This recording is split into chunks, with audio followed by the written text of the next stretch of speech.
Hello everybody and welcome back to the channel. In today's video, I'm going to give you a few phrases that have to do with the topic of thinking and reflecting. So if you're interested in the topic, just stick around and I hope you enjoy it. Well, when it comes to thinking and reflecting, we have three categories, and those are contemplating after an event, 2. Sudden realization or involuntary thinking somehow, and the last one is taking time to process. And what I can assure you of is the fact that they are useful in both spoken and written English, ranging from formal to neutral and informal registers. So they are ready to use in pretty much all the contexts. This being said, thank you again so much for tuning in, and let's get right in. Category number 1, contemplating after an event, and the first one, something got me thinking or wondering, which is just as good. Something got me or gets me, depending on whether it is the present or the past, wondering or thinking. It's used in the informal context rather, and an example here is, that film has really got me thinking about the deeper meaning of life. What is your example? And maybe you could personalize it, thinking of the last thing that got you wondering about something.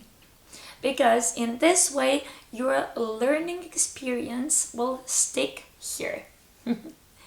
Number 2 is you have come to realize, or someone has come to realize something. After years of research, the researchers have come to realize the importance of biodiversity. And what I forgot to mention here is the fact that the register in which it is used is the formal one. Somebody has come to realize something. The last one here belonging to this category is have come to the conclusion. Have come to the conclusion, which is both neutral and formal style. The example here could be, after careful deliberation, the jury came to a conclusion regarding the defendant's guilt. Moving on, there's category number 2 with the following phrases. The first one, something has dawned on me.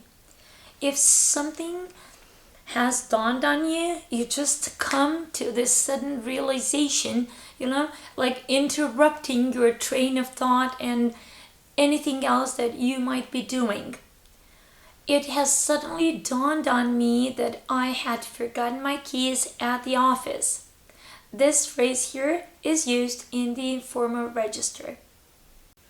2 more phrases that are synonymous here are something hit you, something hit me, or something struck me, something struck me. And they both mean the same thing when you just come to the instant realization that something happened, and it's usually not something good or not something, beneficial to you in the moment. It just hit me that I had forgotten to pack up my toothbrush. And it's not a nice thing to realize, in the moment that you aren't going to have your toothbrush with you. What are your examples here? Please leave them here so that I can get back to you. Both of the phrases are used in the informal register. And to move on, we would have the last expression, which is something crossed your mind. Something crossed your mind, and that suggests a fleeting or passing thought, as if just barely entered the speaker's consciousness and mind. And a good example here could be, it had just crossed my mind that we might be lost. So that's also not a very comfortable thought to have, and that's something in passing. This is considered to be used in the rather neutral style. Finally, we've come to the last category, which is taking time to process, and we're going to start with chew on and sleep on. Both of them are used in the informal register. So they both mean to allow yourself to give yourself time to think of something really carefully while considering something, before actually making a decision. The examples here are: I need to chew on this proposal a bit longer before I give you my answer. This implies careful consideration and reflection before actually making a decision, like I was saying earlier on. Why don't you sleep on it and let me know your decision tomorrow? Often used in the informal register, and it means taking the time to make a decision, to think of something carefully overnight, often leading to a clearer thinking. And the last phrase from this category is to mull something over. To mull something over, mind how you pronounce it, and it means to carefully considering and thinking things over before arriving at a conclusion. And my example here is: I really need to mull this over before I make the decision of finally relocating to the country of my dreams. I really need to mull this over. So relocating your whole life, your career and your life over to a new country, that means a lot of mulling over, reflection and careful consideration. With this said, we are done. I hope that you've enjoyed today's lesson and it has come in handy to you.